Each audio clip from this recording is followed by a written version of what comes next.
Bonjour à tous, bienvenue dans Racing Channel numéro 58 pour une émission un peu particulière puisque nous allons vous parler d'un virus, non pas celui dont tout le monde parle actuellement, mais plutôt du virus de la course automobile dont vous êtes atteints, j'en suis sûr, vous qui nous regardez nombreux. On commence tout de suite cette émission avec le premier reportage rallye puisque nous prenons la direction de Anu pour le rallye international de Anu qui reste le dernier rallye disputé en Belgique à cette heure-ci, qui avait rassemblé comme d'habitude un plateau pléthorique sur ce parcours atypique et les conditions atmosphériques qui ont changé la donne en fin de journée ont bouleversé tous. Ceux qui croyaient avoir tout gagné ont tout perdu. HK Rally Vidéo GTR Max VDB 99, La Sangle et GeoWin 97 étaient vos témoins sur place. Nous prenons la direction de Anu. C'est parti!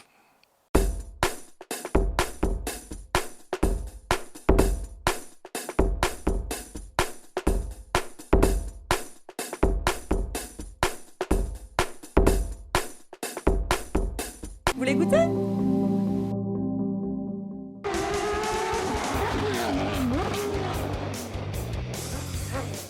Cette année encore, le rallye de Anu avait fait le plein d'engagés.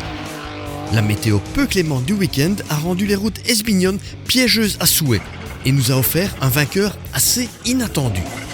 On attendait Patrick Sneyers et sa Porsche, pourtant en tête durant la majeure partie de l'épreuve. Malheureusement, la 13e spéciale ne lui portera pas chance puisqu'il est victime d'une sortie de route où il laisse filer quelques secondes de trop. C'est dans l'ultime chrono que Cédric Hubin, au volant de sa Skoda Fabia R5, frappe encore un grand coup et reprend 30 secondes à Sneyers. Ça ne sera malheureusement pas encore suffisant puisque Henri Schmelcher, qui était discrètement venu se mêler dans la danse, possède encore 4 secondes d'avance et monte ainsi sur la plus haute marche de ce podium en Division 4 devant Cédric Hubin et Patrick Sneyers. À la 4e place, on trouve la Mitsubishi de Mark Strehl et Jan Jacobs clôture ce top 5 en D4. En division 1-2-3 pour les voitures équipées en pneus conventionnels, la lutte entre le régional Julien Deleuze et Thomas Delray n'aura duré que 2 spéciales. Deleuze prendra les 4 scratchs suivants et comptait bien continuer sans cette sombre histoire de pointage dans la 7e spéciale qui le fait plonger à la 4e place. Thomas Delray, quant à lui, accumulait les fautes sur un parcours qu'il découvrait. Julien Deleuze, ne pouvant accepter ce coup du sort, se crache dans les mains et entame une remontée spectaculaire au classement pour réussir l'exploit de monter sur la plus haute marche du podium. Pénalisé par cette erreur de pointage, l'histoire ne fut pas pour autant ingrate puisqu'une neutralisation de spéciale lui offre un temps favorable. Il y a finalement une justice. Il aura tout de même été impérial durant toute l'épreuve.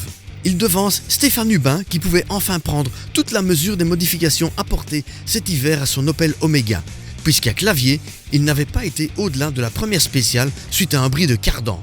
Il avoue avoir mis 3 spéciales avant d'apprivoiser sa monture, tant les modifications ont changé le comportement général de son auto.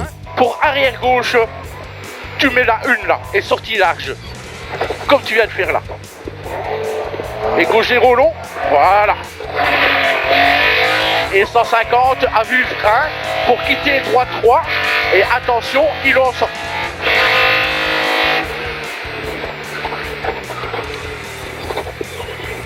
« 50, quitter 3-3 pro le Streux. »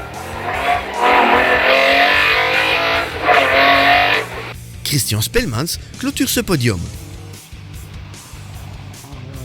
Malgré un scratch dans la spéciale de Horp, Geoffrey Widar ne pourra pas faire mieux que 4e, mais tout de même vainqueur de la classe 9.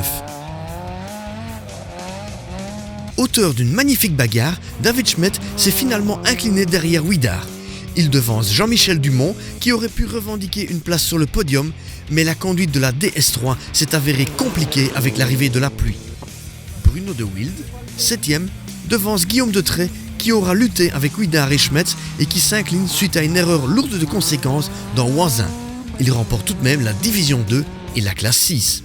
Corentin Torder, 9e, devance Karl Seren qui clôture le top 10.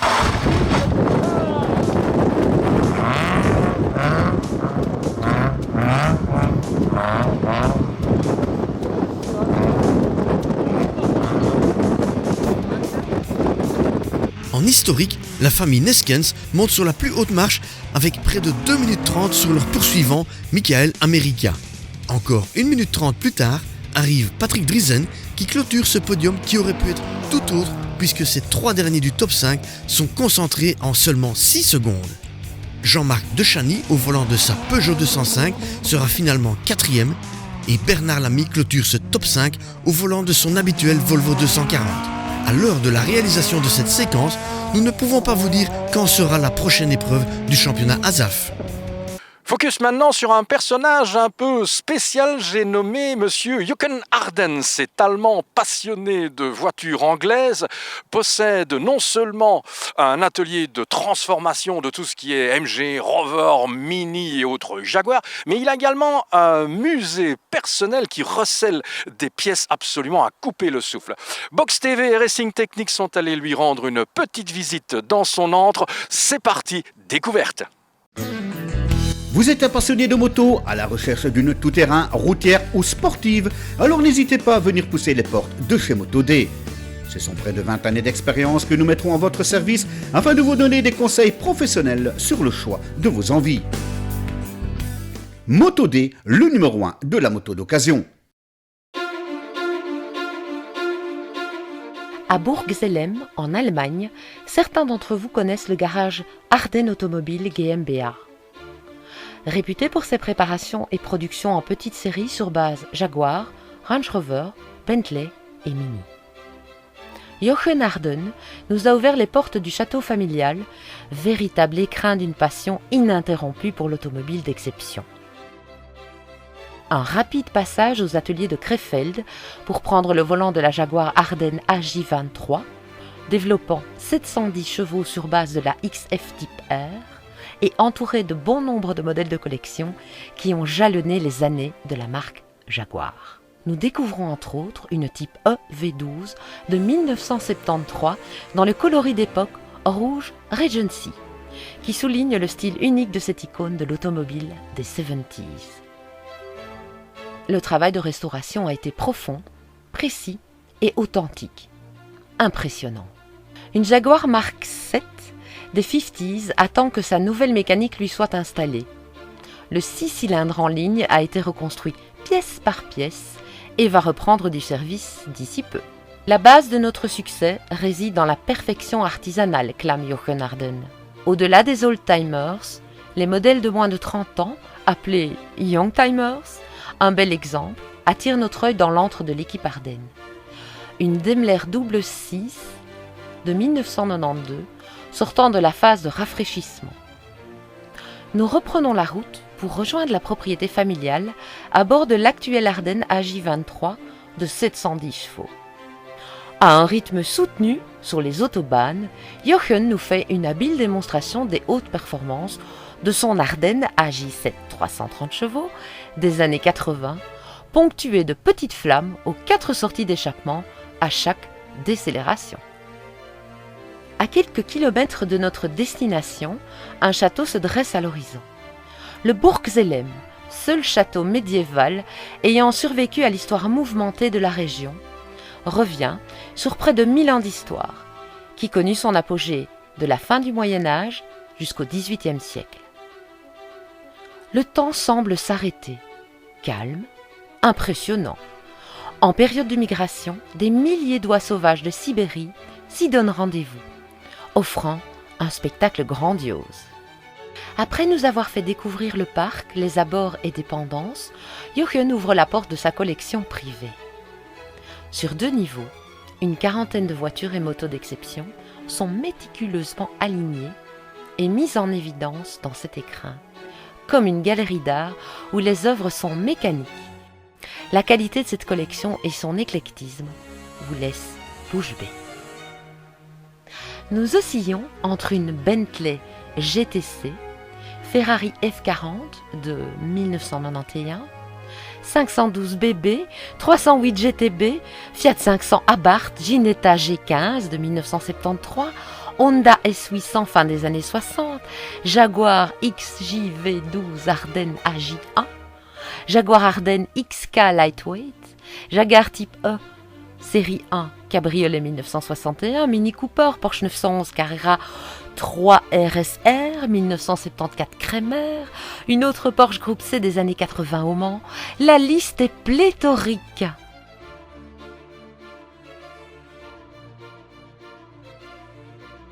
Nous marquons un temps d'arrêt devant 2 Mercedes-Benz. Le regard de Jochen Harden en dit long sur son attachement pour ces 2 voitures.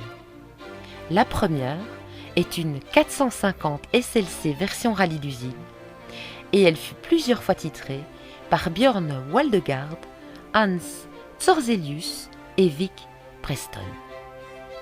La seconde est une 300 SL Roadster de 1959. Jochen entame le récit de cette voiture unique à ses yeux. Je suis natif de Clèves, et lorsque j'étais jeune, cette Mercedes croisait mon chemin quotidiennement.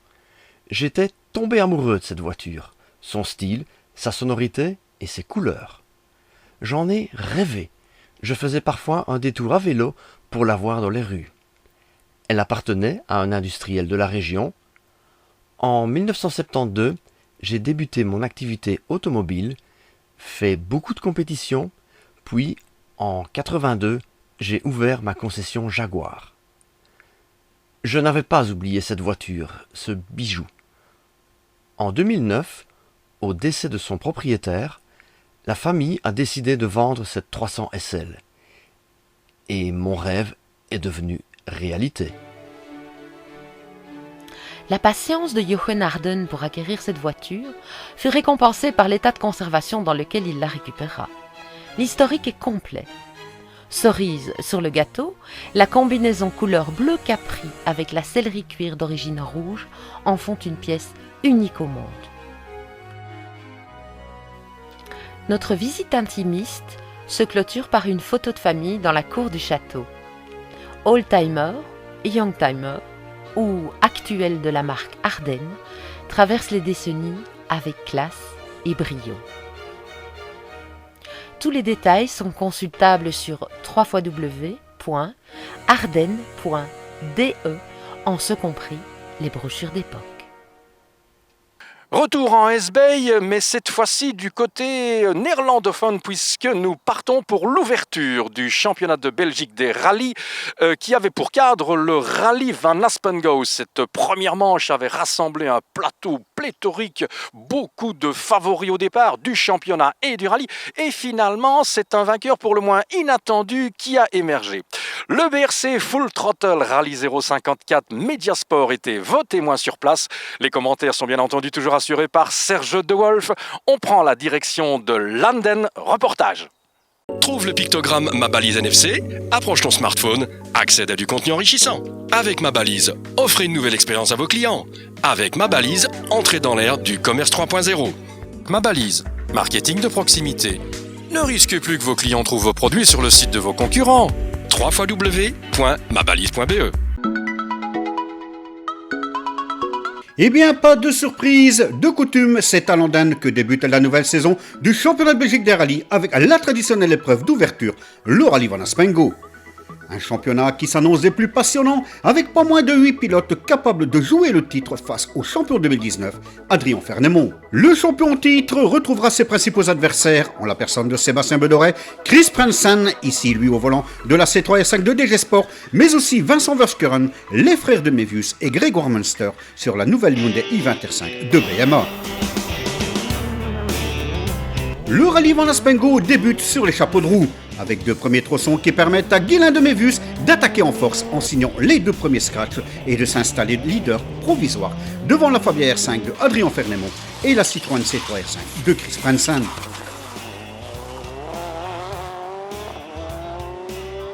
Mais l'info de la matinée est néanmoins la grosse perte de temps de Sébastien Bedoret. Surpris sur un freinage, il reste bloqué plus de 10 minutes dans la boue après avoir visité un champ dans la deuxième spéciale. On est arrivé sur un freinage fort glissant et on s'attendait pas à ce que ça glisse aussi fort. Toutes les roues sont bloquées, on a voulu se sauver un peu au frein à main, mais on s'est posé dans un fossé. La voiture n'avait pas une griffe, mais impossible d'en sortir. Un incident qui a fortement gêné les autres poursuivants, tels que Guillaume de Mévius, Vincent Verschuren, Grégoire Munster et le Français William Wagner. Fort heureusement, ils héritent d'un temps forfaitaire leur permettant de remonter au niveau du classement.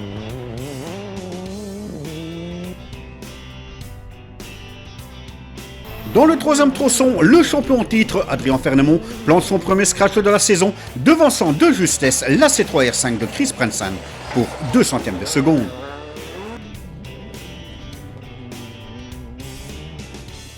Après une boucle de 4 spéciales, Guylain de Mévus reste leader et rentre au parc d'assistance avec un avantage d'1 seconde 7 sur Adrien Fernemont et 5 secondes 5 sur Chris Prensan qui lui clôture cette première boucle en signant un scratch devant le leader.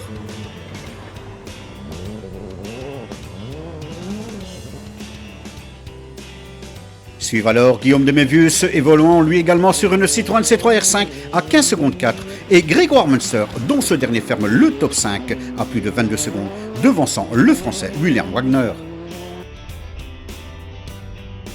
Quant à Vincent Verskuren sur la nouvelle Voe Polo R5 de GoDrive, il suit au 7e rang, devançant la Fabia R5 d'un Guillaume Dillet, bien de retour aux affaires. Après sa sortie de route dans le deuxième tronçon, Sébastien Bedoret poursuit sa route avec une voiture vibrante à haute vitesse, ce qui se fait ressentir dans les chronos.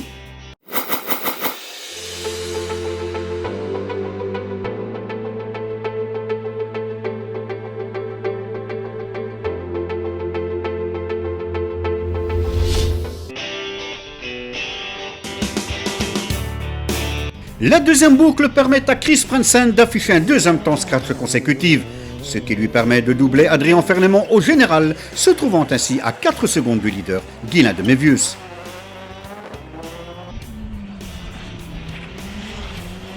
Dans la foulée des 2 scratchs de Chris Prensan, Guylain de Mévus réagit de la meilleure des façons en signant le temps le plus rapide dans le 6e chrono, devançant de 4 secondes 1 un William Wagner, pourtant lui victime d'une crevaison lente.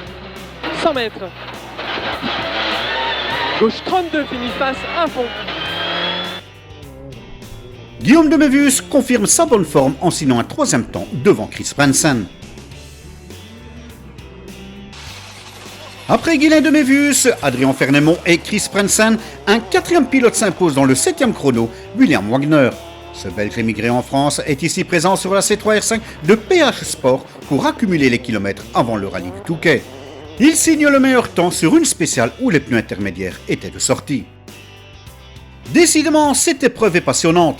Dans la 8e spéciale, soit le dernier chrono de cette deuxième boucle, c'est une pluie violente qui a surpris les concurrents intermédiaires, ce qui a compliqué la tâche de chacun. Mais cela n'a pas empêché Chris Prensan de signer un scratch important pour la suite du rallye, puisqu'il reprend dans cette spéciale 7 secondes 4 à Guylain de Mévus. La victime principale de cette spéciale d'anthologie n'est autre que Guillaume de Mévus, qui fait une excursion dans un champ. Victime d'une double crevaison, au total, il laisse plus de 2 minutes 50. Des petits problèmes dans la dernière boucle ? Ouais, malheureusement, dans la dernière spéciale de la deuxième boucle, on a fait une double crevaison à cause d'un aquaplaning et voilà, on se retrouve avec 3 minutes en plus, donc on est 8e maintenant malheureusement, mais c'est le rallye. A noter également la sortie de route de Maxime Poty dans cette spéciale piégeuse à souhait, ce qui a entraîné la neutralisation du tronçon.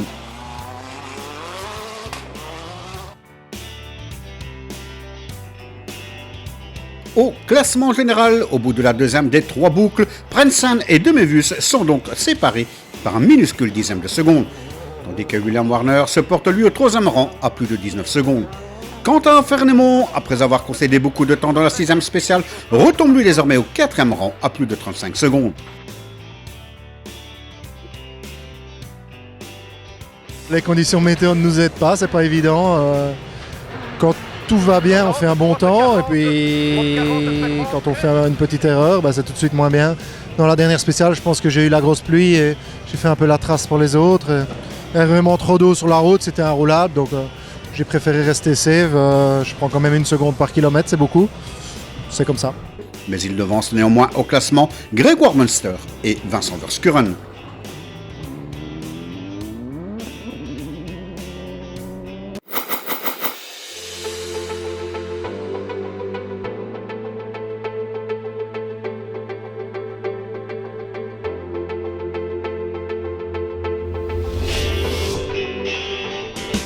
Chris Prensan, après avoir pris le meilleur sur Guylain de Mévus, continue d'évoluer dans la spéciale 9 de Walsoutham, en signant un nouveau scratch, son 4e du jour, en devançant Guylain de Mévus, cette fois-ci seulement de 6 centièmes de seconde. Derrière les deux leaders, Sébastien Bedoret accumule les kilomètres en haussant le rythme, devançant dans cette spéciale de Wals-Southam, Adrien Fernemont et William Wagner. Dans la suivante, après avoir modifié son pilotage sous les conseils de son ingénieur, Sébastien Bedoret surgit en signant le scratch, devenant ainsi le 5e pilote différent à signer un meilleur temps.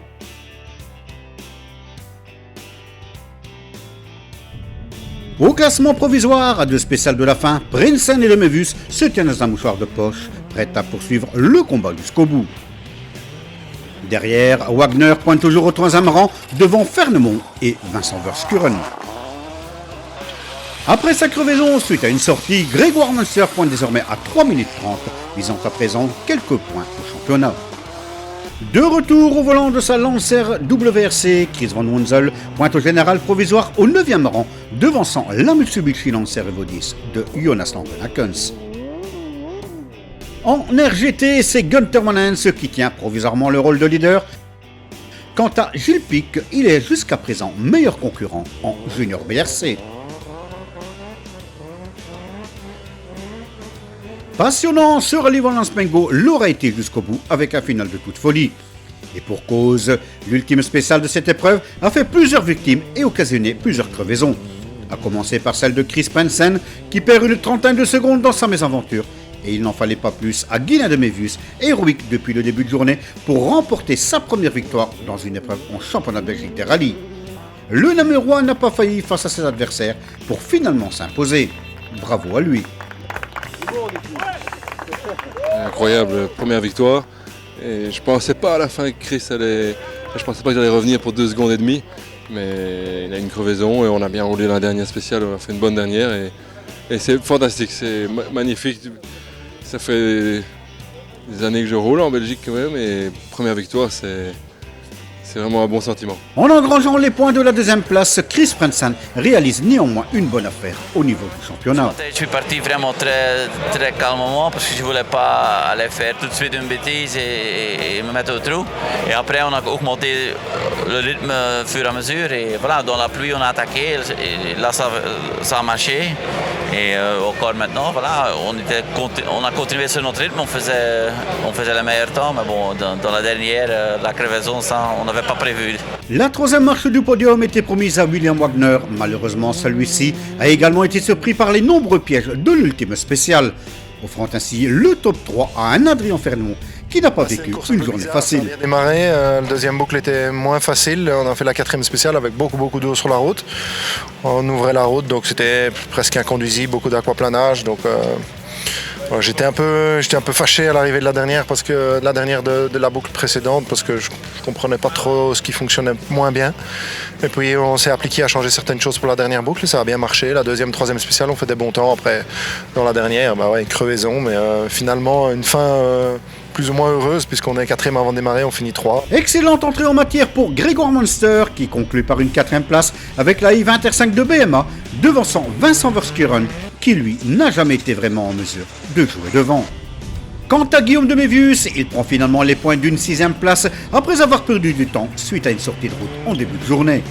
William Wagner, suite à sa sortie de route, finalise au 7e rang, mais est transparent au niveau du championnat BRC. Chris Van Wunzel, Jonas Langenhackens et Henri Schmelcher complètent eux le top 10. En junior BRC, après une petite erreur de Gilles Pic, Charles Munster prenait l'avantage pour 3 secondes 2.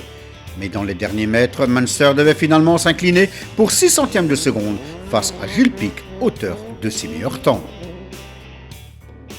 En RGT, Gunther Manens et Chris Obizer imposent leur 997 devant une autre GT3, celle de Glenn Janssens.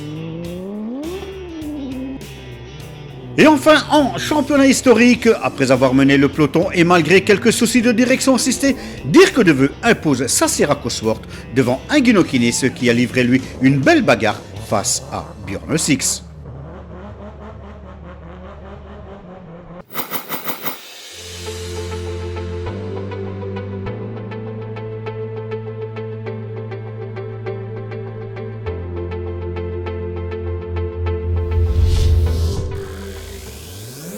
Voilà, c'est donc sur ce final d'anthologie et la victoire, première victoire en BRC pour Guilain de Mévius, que se clôture l'édition 2020 du Rallye Valence-Pengo.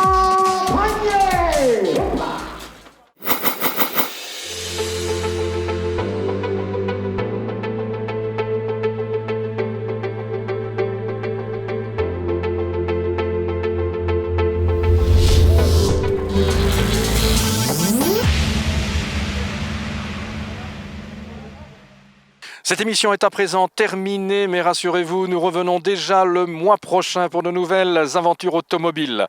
En attendant, n'hésitez pas à consulter notre page Facebook, liker et partager sur les réseaux sociaux. Nous avons besoin de votre soutien.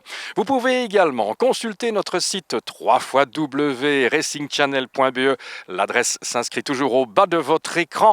Il y a certainement une place pour vous pour rejoindre notre équipe de bénévoles passionnés. D'ici là, portez-vous bien, faites attention à vous. Bye bye.